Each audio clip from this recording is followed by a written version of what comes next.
Okay, here we go. This is the second installment of The Unknown, a Fireside for Baha'is.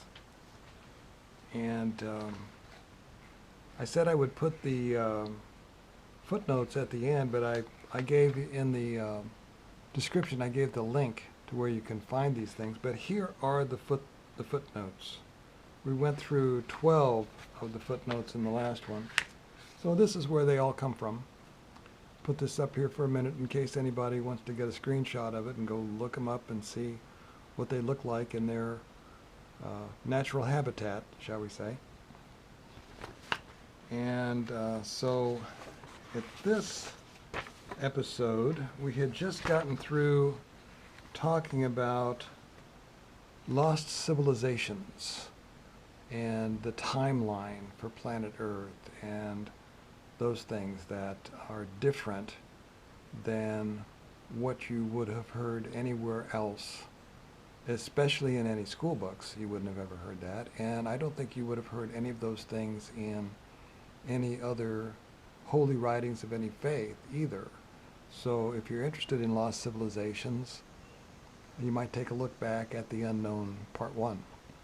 So Part 2, here we go, just continuing on with this Fireside for Baha'is, which is a fireside in case you run into Baha'is sometime who don't know about these writings in their faith, or if you are a Baha'i and you have a friend who is interested in E.T. or Sasquatch or other cryptids or the timeline of humanity and lost civilizations. Again, all of these writings have a bearing on our understanding of that part of our reality.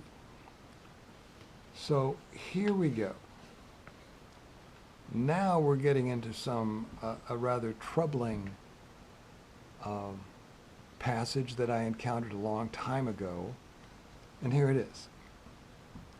How manifold are the truths which must remain unuttered until the appointed time is come. Even as it hath been said, not everything that a man knoweth can be disclosed, nor can everything that he can disclose be regarded as timely, nor can every timely utterance be considered as suited to the capacity of those who hear it. There's a lot to bite off there. And this is where we get to the troubling part of all of that. O ye peoples of the world. And here comes your encounter with the unknown regarding these writings.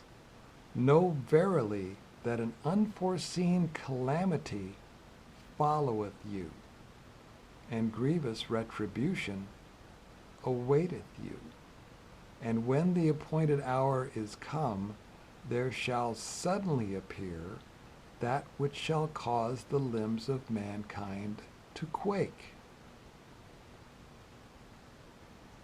Sleep tight, let's just end there. No. I don't know exactly what they're talking about in particular, if it's one thing or a group of things. But a thing that has occurred to me since encountering these writings regarding ufology, applying these writings to ufology, is that one of the things that might cause the limbs of mankind to quake is the truth about the reality of our universe. That would be something that is totally unescapable for everybody equally. So I wonder if maybe that's what it is. Because another thing that these writings dwell on is the independent investigation of truth, which is actually what we're doing here. So let's go carrying on. The next one concerns evolution. No need to talk about controversial issues. Let's dive right in. Witness to it, this is a quote, witness to it is the holy tradition Before all else, God created the mind. From the dawn of creation, it was made to be revealed in the temple of man. The law of God is one. The evolution of existence is one. The divine order is one. All beings, great and small, are subject to one law and one order. Now, I think this is tremendously important. And remember, this is my opinion. My opinion means nothing. But logic tells me that when we're dealing with the unknown,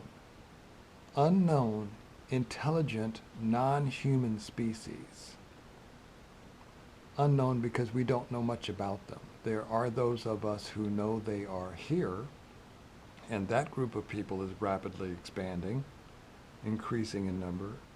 And so that makes these writings from a disinterested third party all the more important if you go looking for things that will help you make sense of this. And I think that's a really good one. All beings, great and small, are subject to one law and one order.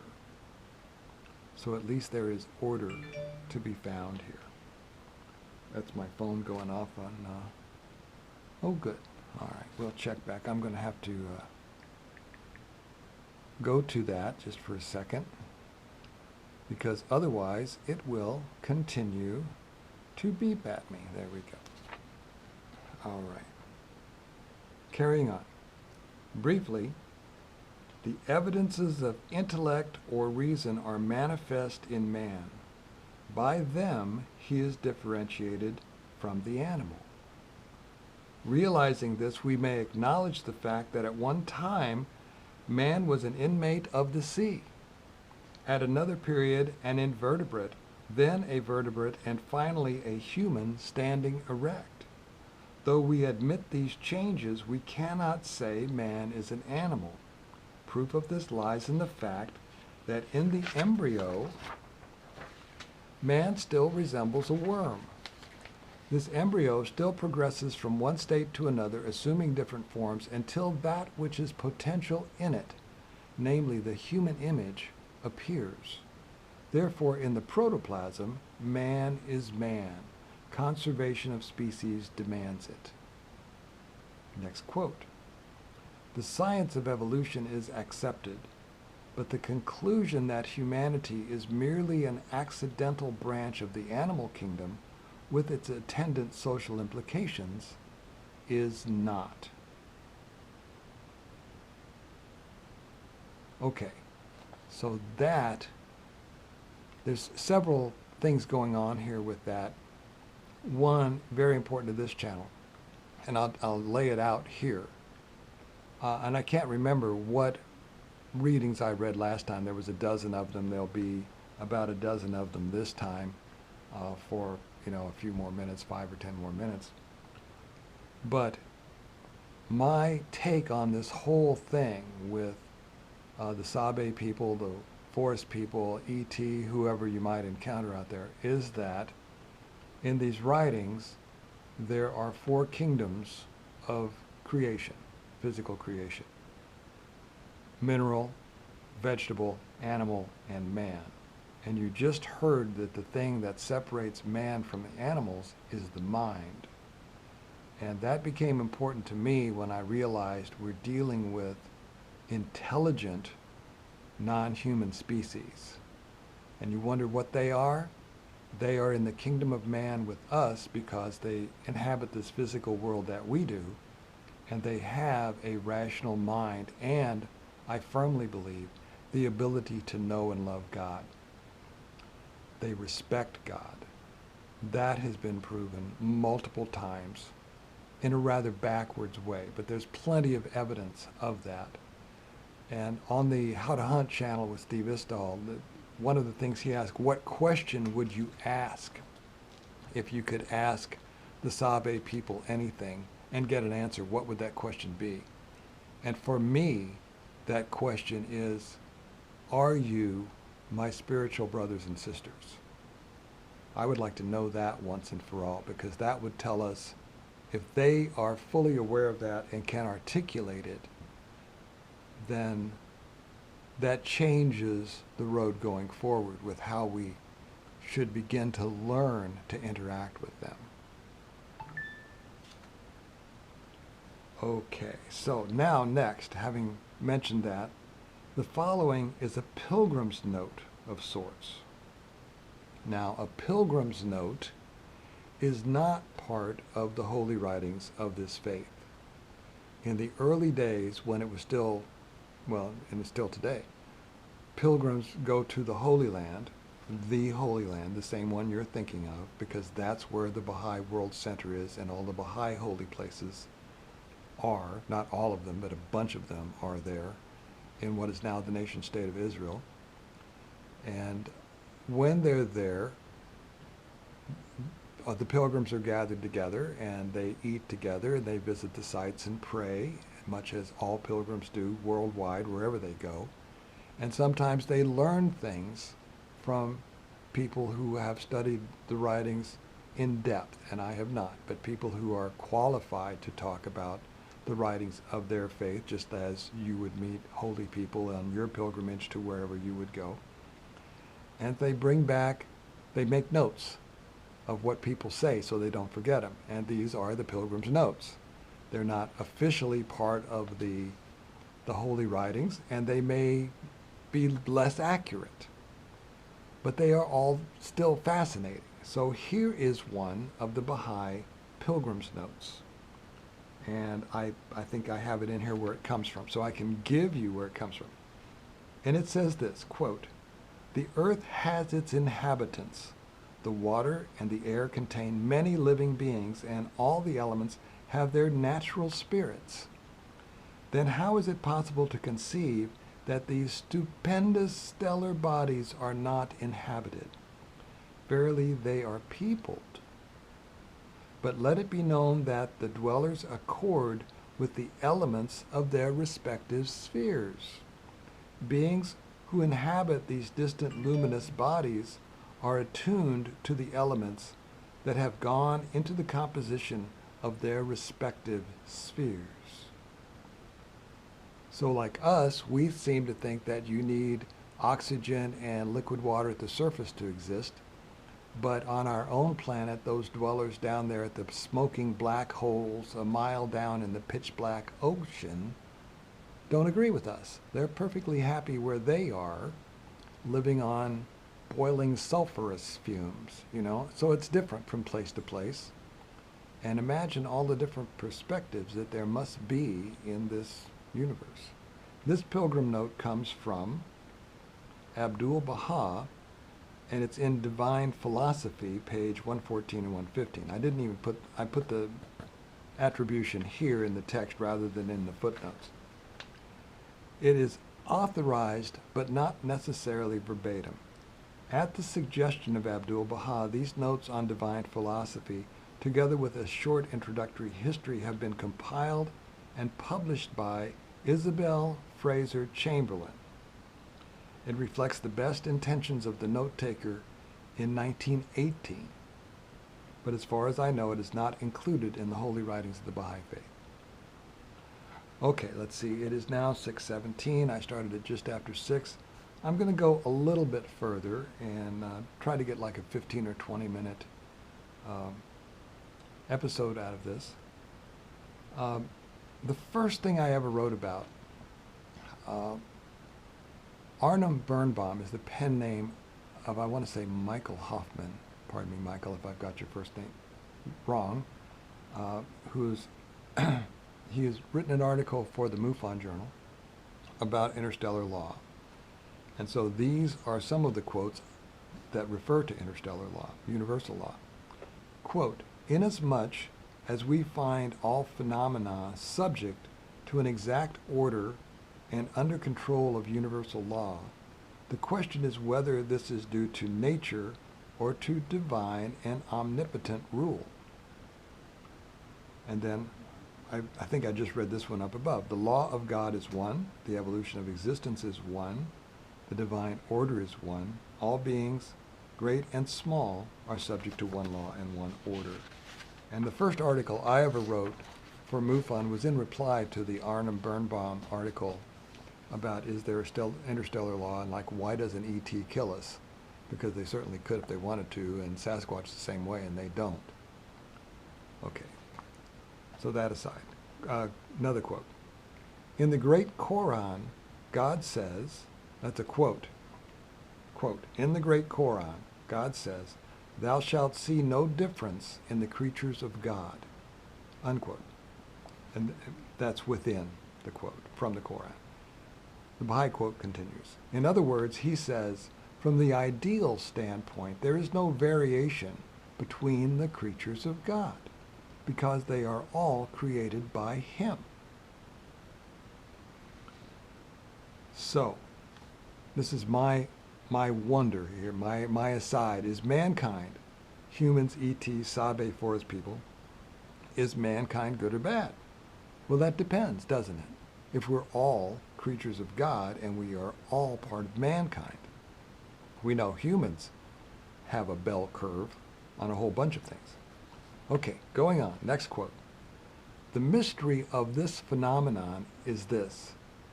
Mankind has been created from one single origin, has branched off from one family.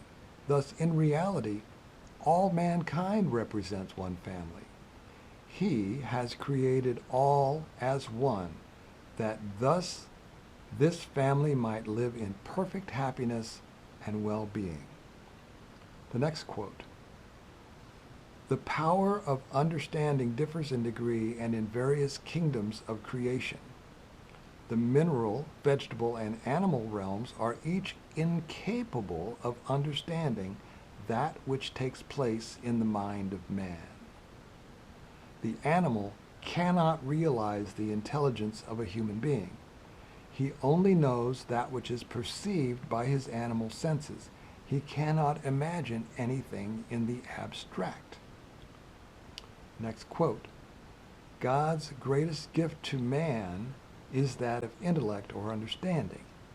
The power by which man acquires his knowledge of the several kingdoms of creation, the various stages of existence, as well as of much which is invisible. Possessing this gift, he is able to get into touch with those kingdoms, and by this gift he can frequently, through his scientific knowledge, reach out with prophetic vision. Intellect is, in truth, the most precious gift bestowed upon man. Man alone among created things has this wonderful power. So, my question for myself was, does E.T. have intellect? Does Sasquatch, do the Sabe forest people have intellect? They most certainly do. And we've discussed it at length in the previous episodes here, what they do and how they show that they do. And so for me, that is the answer. Let's see, I'm going to go through one more of these. So, quote, it is evident, therefore, that man is ruler over nature's sphere and province. He has consciousness, volition, memory, intelligent power, divine attributes, and virtues of which nature is completely deprived. Therefore, man is higher and nobler by reason of the ideal and heavenly force latent and manifest in him. The reality of man is his thought, not his material body. Regarding the faculties of the mind and the human soul, these faculties are but the inherent properties of the soul, such as the power of imagination, of thought, of understanding, essential requisites of the reality of man. So I find only 4 kingdoms of creation mentioned in the writings, and if it's intelligent, it shares the kingdom of mankind with us. And I think I will end here today. and there will be enough left for probably one more in this series. But it is these quotations coupled with the experiences I've had with intelligent non-human entities that lead me to this conclusion that when the writings of this faith, the Baha'i faith, talk about humankind, that's what they mean. And then there may be times when they're using mankind and humankind interchangeably, but I still feel that even in those instances, the term mankind is a much broader term because of all of the references to countless creatures in the universe who are intelligent. And so that, for me, is an important piece to my puzzle in trying to figure out what it is I am encountering here where I live, in the world I live in.